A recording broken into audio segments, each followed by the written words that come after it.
یک حقیقت تلخ است که خیلی ها حاضر نیستند بشنوند. آدم های با استعداد بیشتر از آدم های معمولی شکست می خورند. نه به خاطر اینکه ضعیفند، بلکه چون زود باور می کنند استعداد کافی است.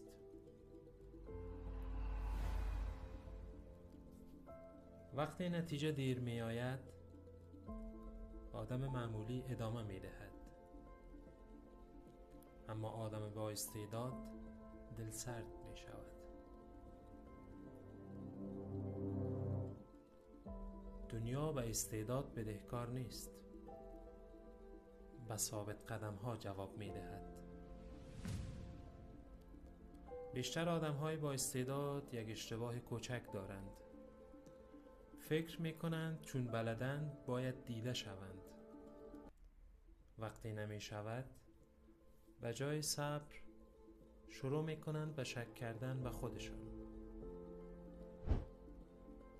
در حالی که مشکل نه استعداد است نه مسیر، فقط زمان است.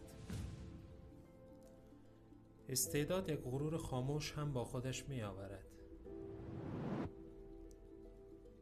آدم را عادت می دهد به این که راحت جلو بیفتد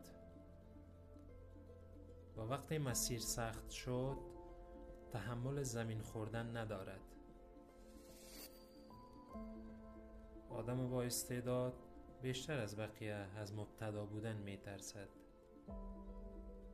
می ترسد دیده نشدنش به معنی ناتوانی باشد، در حالی که بخشی از راه است. اما رشد از جای شروع می شود که انسان اجازه می دهد ناقص باشد و ادامه بدهد. آدم های با استعداد بیشتر خودشان را مقایسه می کنند، نه با مسیر دیروز خودشان، بلکه با نتیجه امروز دیگران، و این مقایسه بی سر و صدا انرژیشان را می کشد. بفهم که استعداد شروع راه است، نه ضمانت رسیدن. آنچه آدم ها را جدا می کند هوش نیست، شدت ماندن است.